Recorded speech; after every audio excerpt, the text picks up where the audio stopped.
নমস্কাৰ। এই মুহূৰ্তত লৈ আহিছোঁ আন এটা ব্ৰেকিং নিউজ। সমগ্ৰ অসমতে চলিব উচ্ছেদ প্ৰক্ৰিয়া। বৰ্তমান চৰকাৰে ইখনৰ পিছত সিখন জিলাত চলাইছে ভূমি উচ্ছেদ। এইবাৰ ধুবুৰী জিলাত চলাবলৈ লৈছে ৪,০০০ বিঘাত ভূমিত উচ্ছেদ প্ৰক্ৰিয়া। চাপৰ আৰু আলমগঞ্জ থানাৰ অন্তৰ্গত এটা বৃহৎ এলেকাত উচ্ছেদ চলাবলৈ প্ৰস্তুতি লৈছে অসম চৰকাৰে। বহু বছৰ ধৰি বসবাস কৰি থকা এই বৃহৎ এলেকাত উচ্ছেদৰ নটিচ দিয়াত এলেকাৰ হাহাকাৰ পৰিস্থিতি দেখা দিছে। ৰাইজে নিজৰ বাসস্থান হেৰুৱাৰ ভয়ত চকুত টোপনি নোহোৱা হৈছে।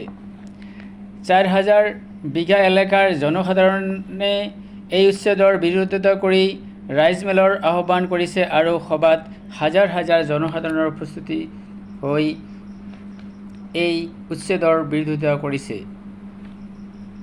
আৰু এনেধৰণৰ খবৰ পাবলৈ চেনেলটো ছাবস্ক্ৰাইব কৰি ৰাখিব। শুনক জনসাধাৰণে ৰাইজমেলত কি মন্তব্য দিছে, শুনক। যে আমাৰ আলমগঞ্জ পাৰ্ট 1 আৰু আলমগঞ্জ পাৰ্ট 4 পাৰ্ট 5 আমাৰ আলমগঞ্জ পাৰ্ট 8 পাৰ্ট 9 আৰু বাঘমাৰা এইখিনি এৰিয়া যে আমাক মানে এটা জাননী দিছে যে আমি এইখিনি আমাৰ মাটি আমাৰ লাগে। কিন্তু আমি ইয়াত বহু দিনৰ পৰা আমি বসবাস কৰি আছোঁ। আমাৰ পূৰ্বপুৰুষ ইয়াতে আছিল, আমি জন্ম হৈ ইয়াতে আছোঁ। আমি ইয়াৰ পৰা কেতিয়াও নাযাওঁ। আৰু আমি ৰাইজে যেতিয়াৰ পৰা আমি জন্ম লৈছোঁ তেতিয়াৰ পৰা আমি ভাবিছোঁ ইয়াতে থাকিম। যদি আমাৰ ৰাইজৰ গোটেইখিনি তেজ ওলাই দিয়ে তথাপি আমি ইয়াৰ পৰা নাযাওঁ। আমাৰ এইখিনি কৰ্তৃপক্ষ আমি সকলো ৰাইজে আমি একগোট হৈছোঁ। যদি আমাৰ চৰকাৰে যদি আমাৰ কিবা ব্যৱস্থা নকৰে, আমালোকৰ যদি ভূমিহীন কৰিব বিচাৰে, তেনেহ'লে আমি কেতিয়াও ইয়াৰ পৰা নাযাওঁ। আমি ইয়াত সকলোৱে আমি সজাগতা হ'বলৈ মানে সাজু হৈছোঁ যে ইয়াৰ পিছত যদি আমাক উচ্ছেদ কৰিব বিচাৰে, লাগিলে আমি দিম, তথাপি আমি ইয়াৰ পৰা নাযাওঁ। উচ্ছেদ বন্ধ কৰিবই লাগিব। আমাৰ সাংবিধানিক মৌলিক অধিকাৰৰ পৰা খৰ্ব কৰিবলৈ দিয়া নহ'ব। খৰ্ব কৰিবলৈ দিয়া নহ'ব।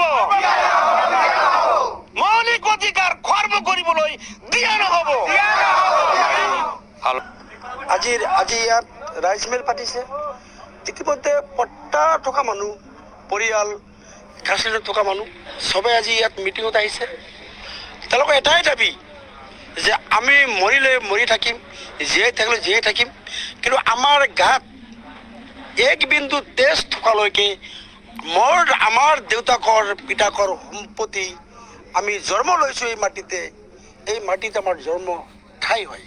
গতিকে APDCL হওক, আদানী হওক, আম্বানী হওক, এওঁলোকক এটুকুৰা মাটি নিদিব বুলি আজি ৰাইজে প্ৰস্তাৱ গ্ৰহণ কৰিছে।